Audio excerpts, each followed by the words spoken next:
Two roads diverged in a yellow wood, and sorry I could not travel both, and be one traveller, long I stood, and looked down one as far as I could, to where it bent in the undergrowth. Then took the other as just as fair, and having perhaps the better claim, because it was grassy and wanted wear, though as for that the passing there had worn them really about the same. And both that morning equally lay, in leaves no step had trodden black. Oh, I kept the first for another day, yet knowing how way leads on to way, I doubted if I should ever come back. I shall be telling this with a sigh, somewhere ages and ages hence. Two roads diverged in a wood, and I took the one less traveled by, and that has made all the difference.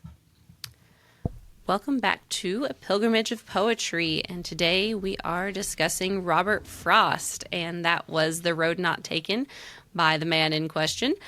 And Harrison here has some details about his life. As usual, you kind of know the drill by now, but we're here to learn again and have discussions and go on rabbit trails.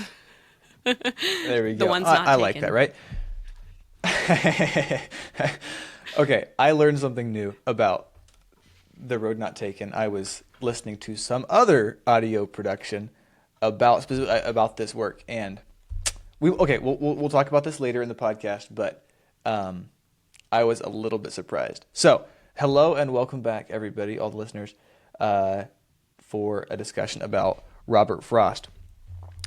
I know we say this almost every time, but one of probably the most popular American poets. And what makes this one different than previous ones we've done, namely Emily Dickinson and Longfellow, is Robert Frost was a little bit later. He was born in 1874 and lived until 1963, which means he's a little bit more contemporary. I mean, not contemporary. He's a little bit more modern of a poet than Longfellow or Dickinson.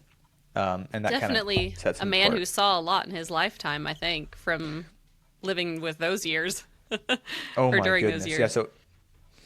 Yeah, they're around. So just after the close of the Civil War, if I'm not mistaken, right? I think the Civil War was 1960 or 1864-ish. You were really close. It father ended in actually- 1865. 1865. Oh, okay. See, man, the Yeah. perfectionist in me is kind of bugging out a little bit.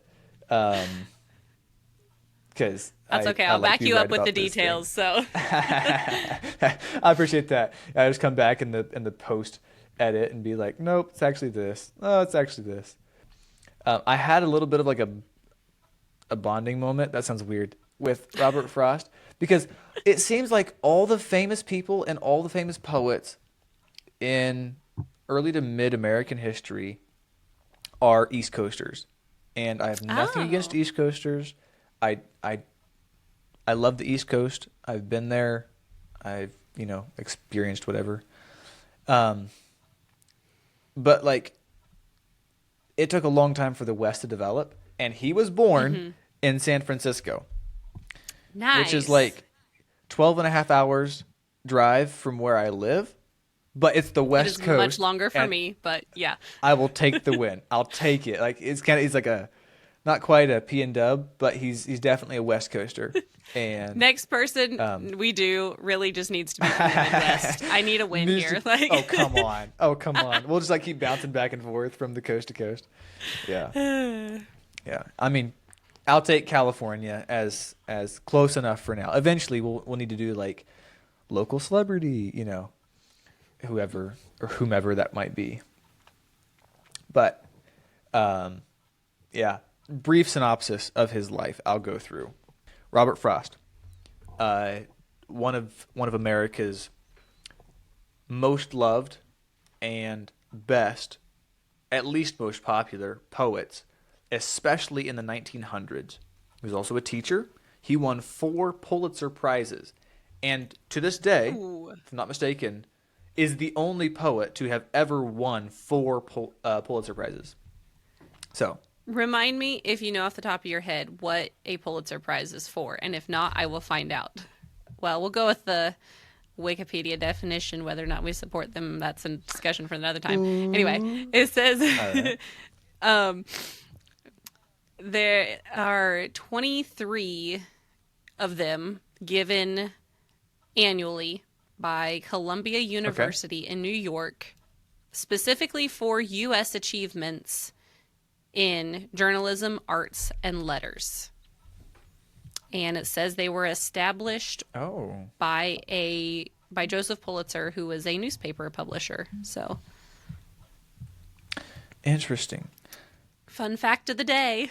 All that to say, he won four of them, and like most people are plenty happy with one Pulitzer. I'm like that's quite an achievement.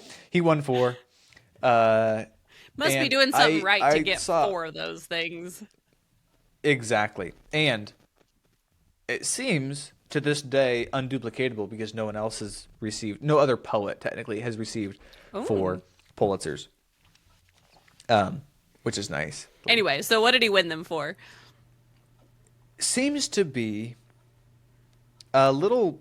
I couldn't really find it. What often happened was they listed common works along right after the description of his Pulitzer prizes. So I'm not actually sure what he won them for, and I'd love to learn Oh. that because I'd go back and actually like read the stuff that he wrote.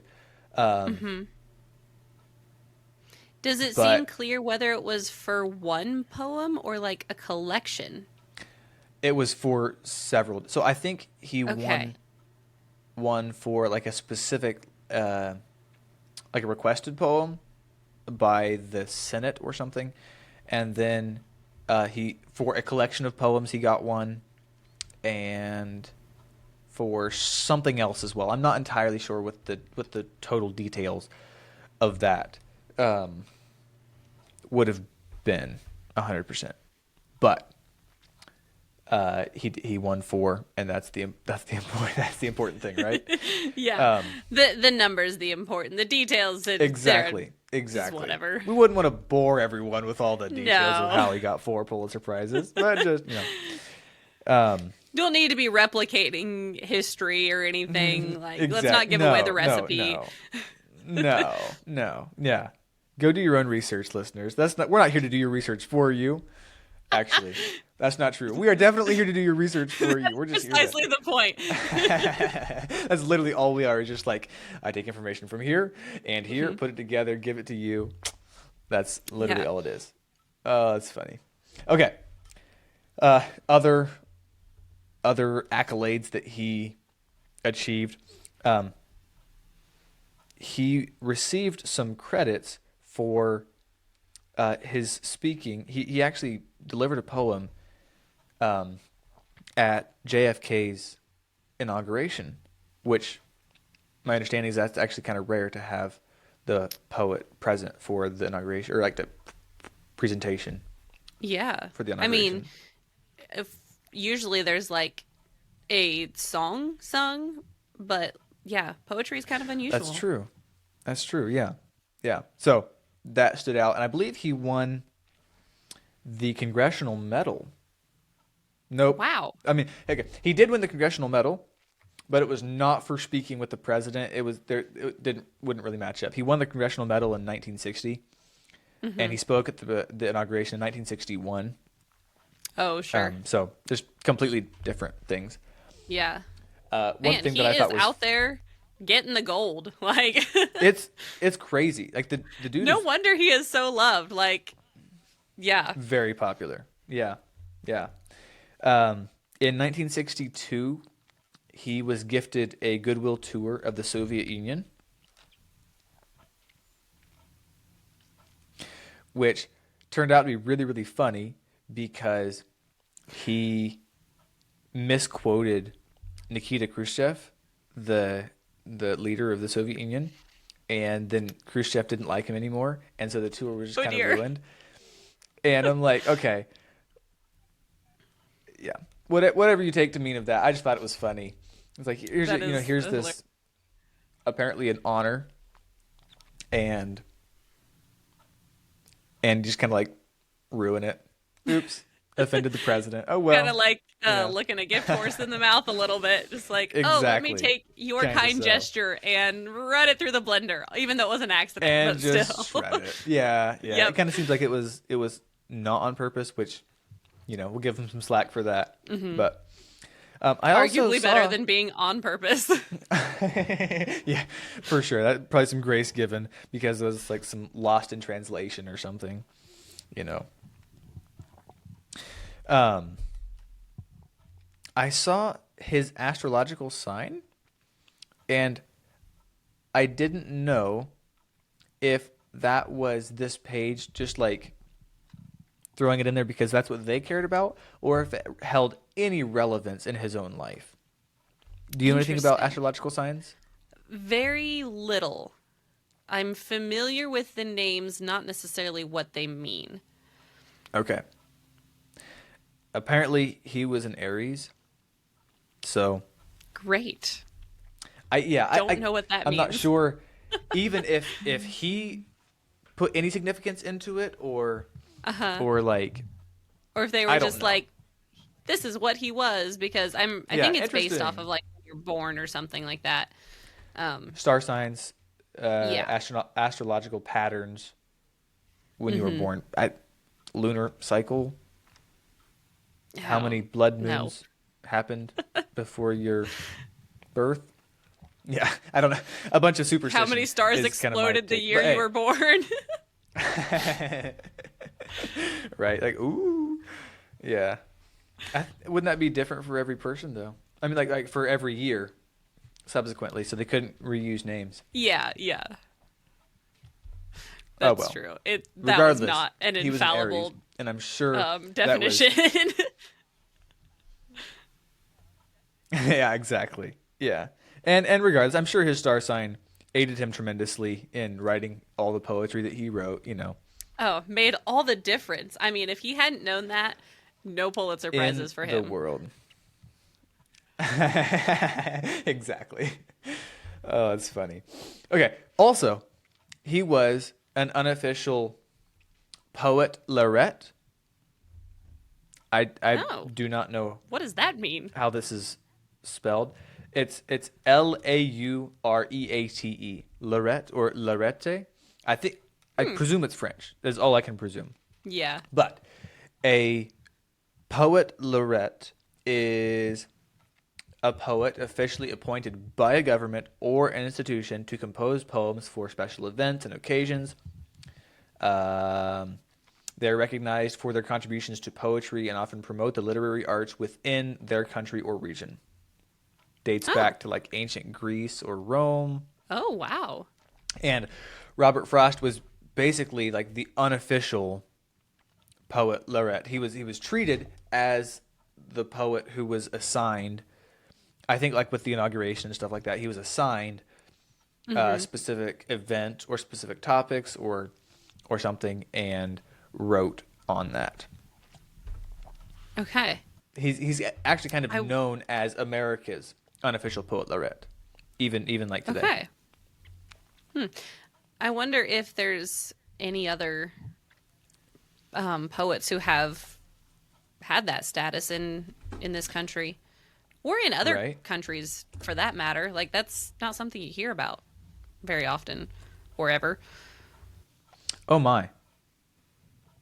I see here in 2019 I'm not sure where that was. There's quite a few because it's not necessarily for a country, but also for a region. And so you can have them like for cities, for counties, for states, for... okay, well, that just opens up all kinds of horizons.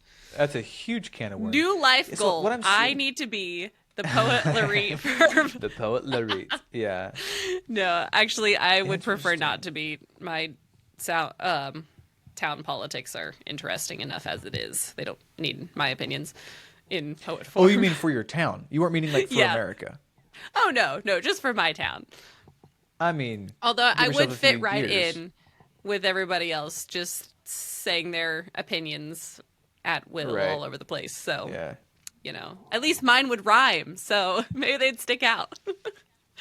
Ada Limon is apparently our current poet laureate. Okay. Anyway, so he was the unofficial poet laureate, which I don't even know if it was an official position when he was alive. So, He was an for whatever honorary that's worth. poet laureate for his time. That's right. Yeah, exactly. Exactly. Yeah. Anyway, that kind of sums up at least most of his accolades.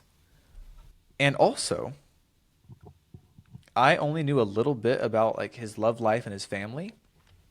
Mm-hmm. Okay. Do you know anything about his love life and his family? I really don't. I know him Okay. in name only, which is Yes. the case for most poets that I know Yeah. of. Like, this is its name. They wrote this. I know them because of these Right. things they wrote. And anything else Exactly. is details, right? Details. Yeah. Yeah. So the more I looked into it, the more I was like, oh man, this is. It seems a little unfair and also like uncharacteristic because you think of poets.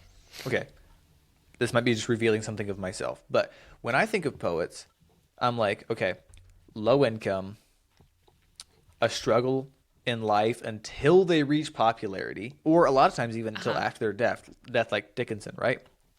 Right. Not super sociable, maybe like not necessarily the most academically inclined, which is completely wrong because most of them were like brilliant and had degrees and stuff. But that's what I keep thinking of. Robert Frost went to school, brilliant.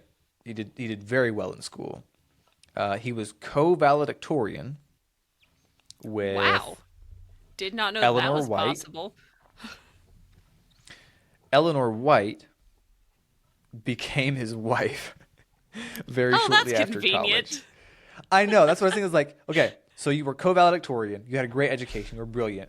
Mm-hmm. You married your high school sweetheart. When does that ever happen? Like that's what we write the Not sad songs often. about. Exactly. Your first That's- love, your first truly cruel heartbreak, and then Yep. Then that you was move on that. in life. Yeah. Right. That's the classic story. It's with so many poets and so many just people in general, right? But co-valedictorian, married his high So school this begs the sweetheart. question: does he have any sad poetry? Because I mean, it seems kind of like a sweet life so far. Okay. My train of thought exactly went with yours. Let me burst your bubble very, very harshly. This is gonna be Let's do it. sad. Okay, so Ready to be run over. Robert and Eleanor had 6 children. Okay. Their first child, Elliot, was born in 1896 and died 4 years later from cholera. Oh. Ouch. Their second daughter, or the second child, Leslie, I believe, remained living. Carol committed suicide. Irma developed mental illness. Marjorie died in her late 20s after giving birth, and Eleanor, who died just a few weeks after she was born. Wow. That's harsh. So, out of the 6 children, one of them died a natural death that I know Oh of. man. Yeah. I mean, like, okay, technically all of them died. Well, yeah, just lived a fuller life, right? Didn't die young. Right. Rough. That is Yeah. rough. Wow. What's Arguably interesting- worse than not marrying your Yes. high school sweetheart. Arguably worse. Like I went through that and I was like, oh my goodness, the dude has had his share Yeah. of hardship, right? It's. Oof. I would not blame Yeah. him if he never wrote a happy poem after that information. Exactly. Like you go through on like with Longfellow's history, Longfellow shut his pen down for like Yeah. 6 years after his second wife's death, right? And what seems to be Robert Frost actually had a very productive time writing in between 1900 to 1915 was like his production years of writing, honestly. Wow. Well, Which I was, mean, people grieve different ways, and some I people that's know. getting it out, and some people that's not getting anything out at all. So Yeah, exactly. that makes I sense. was, I was, just remember being surprised, and he wasn't the picture perfect person that I had thought he was, and I Yeah. respect him more because of it. Yeah, definitely. Right? And I mean, Yeah. not that this is what it's all about, but if he was productive during that time, I mean, I'm sure that did not hurt his wallet. So, Well, okay, that's another one of those deals. He actually wrote poetry and taught school and tried to live on a farmstead and moved around for like 40 years. He didn't actually gain popularity until after he was 40, and then he just hit and like would get awards and recognition and oh, wow. medals and Oh, there's hope for us yet. yeah, give ourselves some time. Yeah, Yeah. he wrote a bunch before 1915, but his popularity really seemed to spike, I think, in like 1920s, 1925, something along there. You know, the more I Um, learn about people who have gained popularity for like a wide range of things, like the more it becomes apparent that the majority of people are not like child stars or like prodigies or right.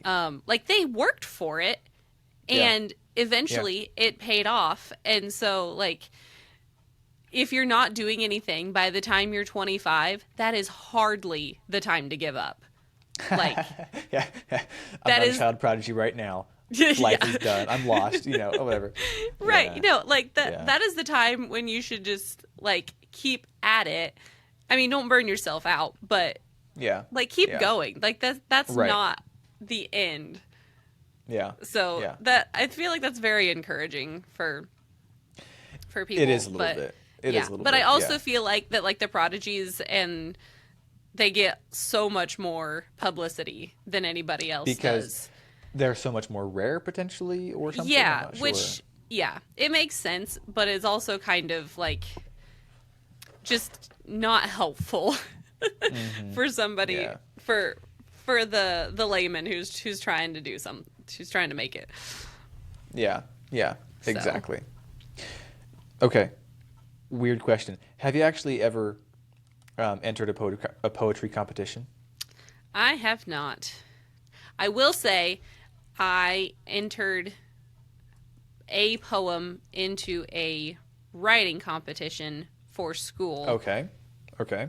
but it wasn't specifically poetry. And Oh, I no, see. I did I not gotcha. win, but Now you knew that was going to be my follow-up question. you know, Yeah. I have I have a lot of feelings about that competition while I was in school that I don't really need to get into.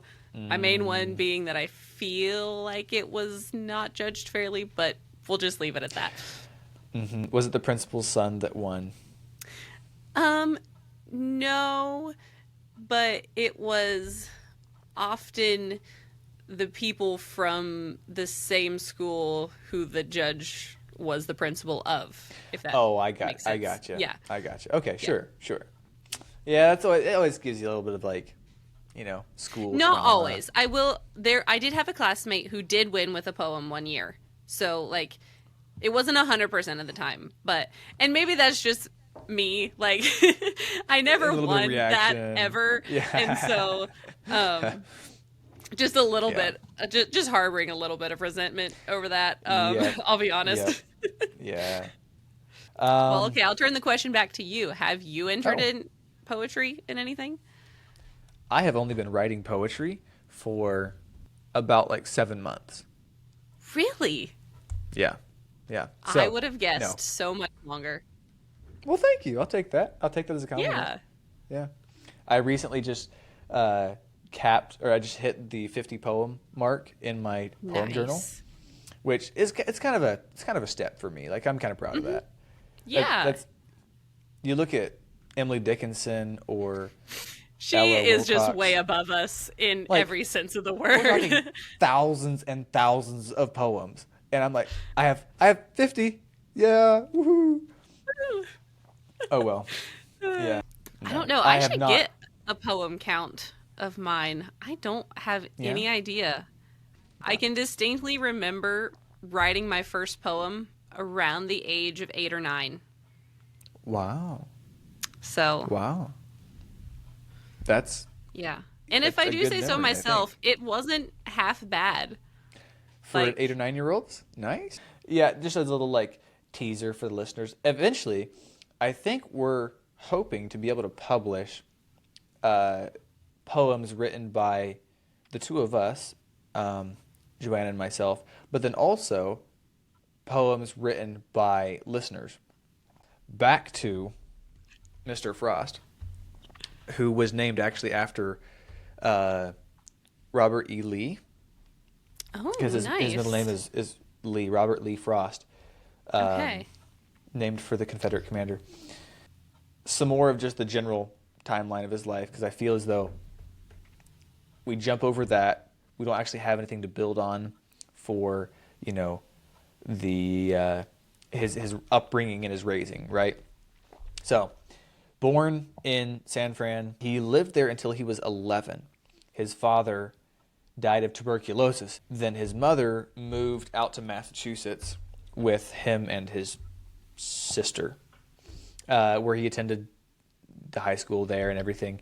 And after school, he proposed to Eleanor, his high school sweetheart, and she turned him down because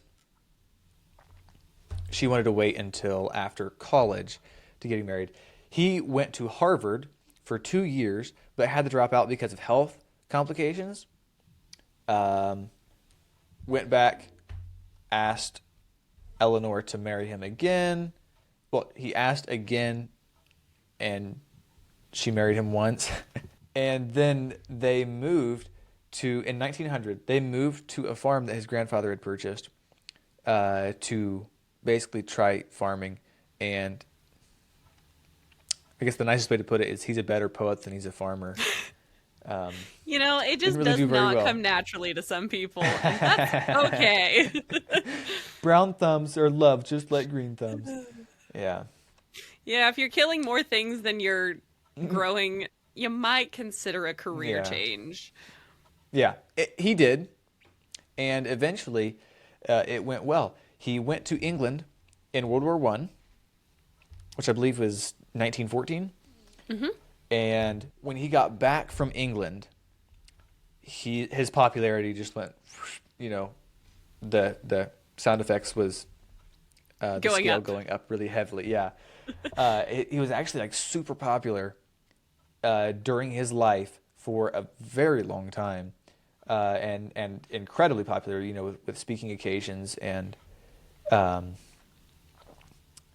John F. Kennedy wrote about him.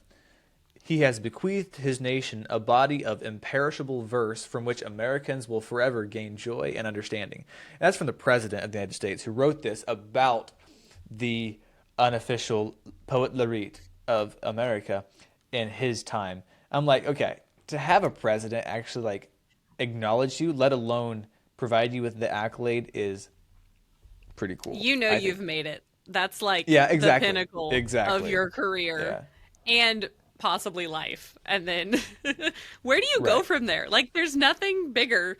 Yeah, I mean, yeah. except for Some like international maybe recognition. internationally, but you already kind of dropped the ball on that one, so maybe And not. yeah, we offended the Russian administrator. Like, screwed that. Nope. Diplomacy is not for me. All there. In 1938, his high school sweetheart and wife died from cancer after preventative surgery. It, unfortunately, it seems as though there were a lot of surgical mishaps that happened because when Frost himself died, he was 88 years old and died of complications after a prostate surgery. Needless to say, there was a lot of death that he encountered in his life, and from his father to all of their children and his wife before he died. But he actually lived to be 88, which I kind of see as That's impressive. decent. Yeah. Yeah, that's not bad. Like, kudos to you. We got that. Um, if I could, I'll just add here towards the close a few quotes that he has written that I kind of enjoyed, and then we can brush into Two Roads Divulged in a Wood. One thing he said that I had to sit down and think about for a little bit. The ear does it. The ear is the only true writer and reader. You remember when we were talking about if our poems should be pleasing to other people or not? Mm-hmm. And he was saying the ear is the only true like writer or appreciator of, I assume, poetry, as was his thing. But like, I was like, you know what? If it sounds good, if it pleases my ear, then I'll be okay with that. And that was something that he put to pen. So I mean, probably has some more clout there as well. That was just something that I thought was interesting. I see.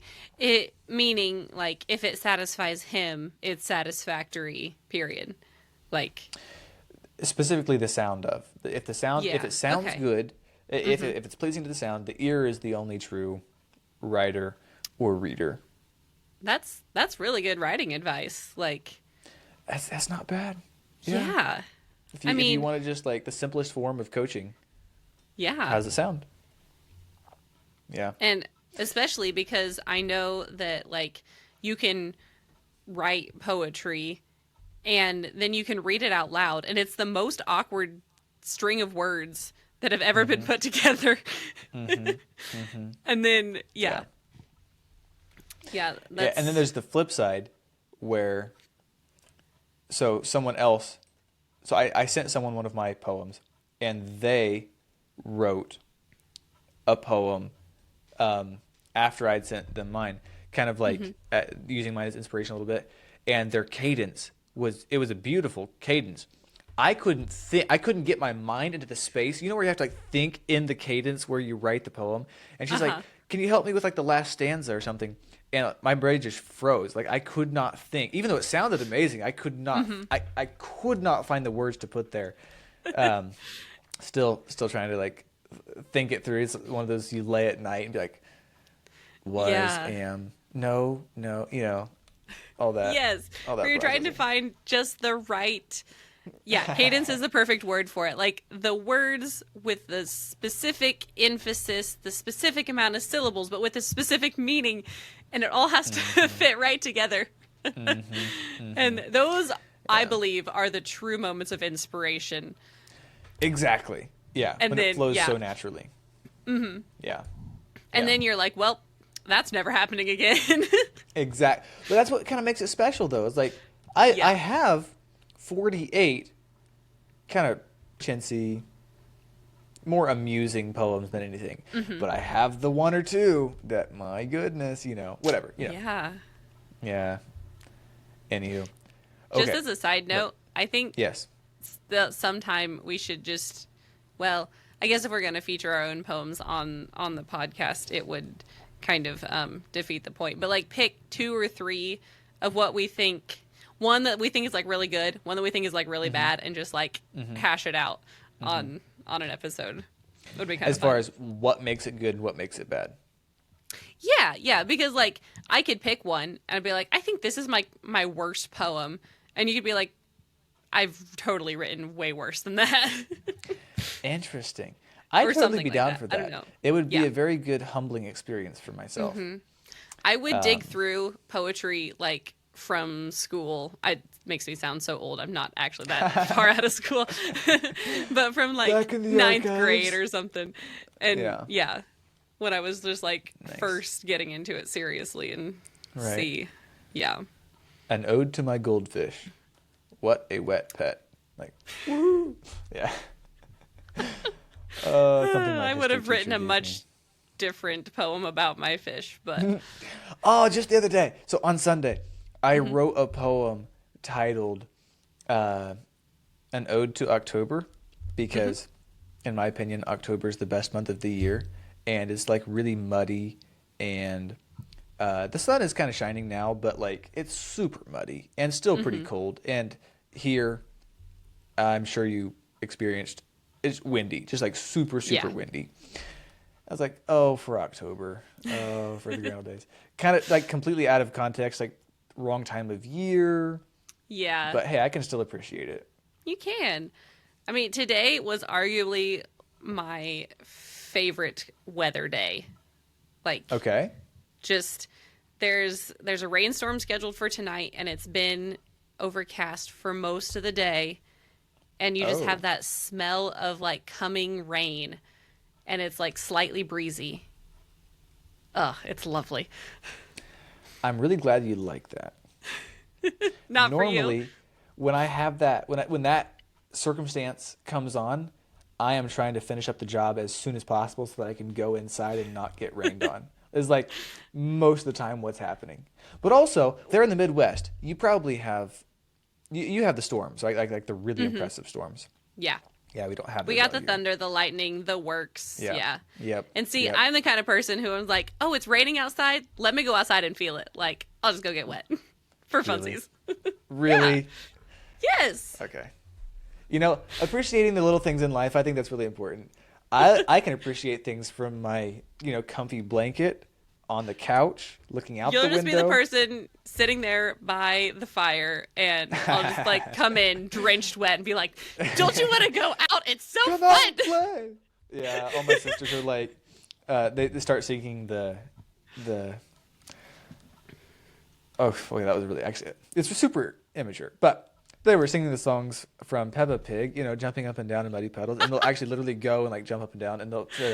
Yeah. That is fantastic. I support this behavior. To let them know for you.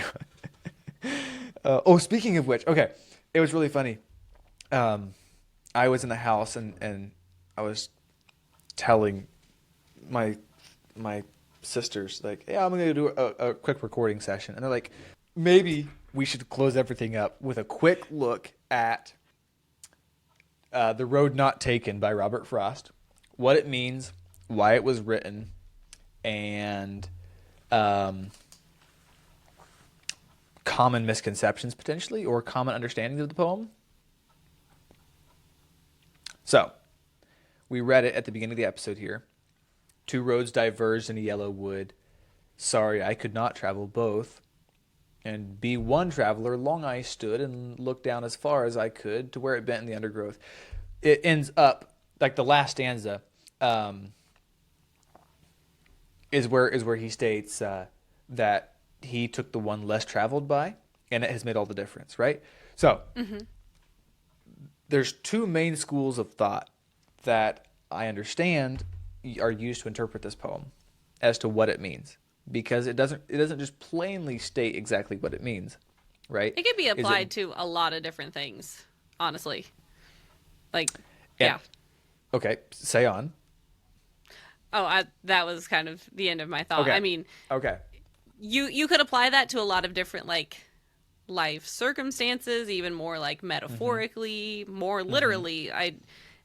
Yeah, you could go a whole bunch of ways with it, as So it suggests. normally, okay, especially being in kind of a Christian circle or being raised in Christian culture, but then also in say like the mid to late 1990s, and the ideas that kind of permeated high culture or at least the educated circles, then the general interpretation of the poem has seemed to be, I took the road that the masses did not go on. I went upstream. I broke the current. And the last line, it's made all the difference. Like, this is what's made me the profitable, strong, person that I am, because I bucked the flow, or I challenged the status quo. That's actually not what he meant. unfortunately. It's a Okay. beautiful message. It's a beautiful message, and I love that. And if you want to continue using, this poem at high school graduations, signifying the future and further independent thinking, and also, the Yeah, but the caveat to that is if everybody's thinking independently, then sooner or later some people are going to be thinking the same thing. So it's just it's like maybe just like the comes lesser right back crowd. around. Yeah, Maybe not like solely independent, but at least not going with the masses of Right, flow, which can right. only be wrong, right? Can only be bad. exactly. Yeah. As so you look at some of his commentary and also some of the commentary of a lot of the scholars of today, he's actually lamenting the path that he took. He took the path less Oh. traveled, and the last stanza begins with, "I shall be telling this with a sigh. Somewhere ages and ages hence, two roads diverged in a wood, and I took the one less traveled by, and it has made all the difference." And you can see it in a lot of his life decisions. So I believe he wrote this after he made a decision that was a little bit harder for the family in, I believe, a teaching choice. He taught at several different schools and lamented that. He wrote it Interesting. as a lament, not as like a Celebration of yeah. yeah. It was not a Like, celebration. I did it was the, like the different thing. right. It was like, I should not have done the different thing. The different thing was bad. Stay away from that. No. It kind of, I was a little bit disappointing because I'm kind of a trend breaker. I like is. to challenge the Yeah. status quo. Like Exactly. I was a little bit disappointed by that. But But you know hey, what? poetry is open to interpretation, and that's the beauty There we go. of it. I'm gonna shut my mind off from the other interpretation. I'm just gonna continue on the way I have, and if you don't agree, sucks. I to don't be know, you. but that Or begs the question: whatever, is the way you've always done it the one that's less traveled? the more traveled path. Oh, that's a good I point. don't know. Man, it's one of those like unending loops of entanglement. Exactly. Oh man. That's good. And is the answer just to like do different things all the time? Because that's always the one that's less. You can send yourself into spirals with that kind of logic, Yeah, it just goes for a long, long time. which we are not necessarily suggesting. Just putting that out there. We're not to trying the to guide benefit. you into spirals Yeah. here. Yeah. Well, that is kind of a summarized version of the information that I have. I think the overarching thing that stood out to me from his life was the amount of struggle that he went through, yet to still attain or maintain his status as a poet and the public figure that he did. I did not know how much heartbreak he went through. Some people you kind of associate with their name or whatever, but I did not know this about Robert Frost. Yeah. And it kind of makes me respect him a little bit more. Exactly. That would be more. That would be my I think overall biggest take. Do you have one off of even what we've talked about today? Ooh. I don't know. Kind of think what I already expounded upon, which is like it's not too late to like Right. do whatever it is you want to do. Like when you're dead, that's too late. Until then, you got time. Yeah, exactly. Like- Let this be an Yeah. inspiration to you. Yeah. Yeah, I like it. Good. Okay. Well, thank you for joining us for this discussion, rabbit trails included. Always a good time with those. We hope you learned something. If not about Robert Frost, about us maybe. Right, since we're up there with Robert Frost. for sure. Exactly.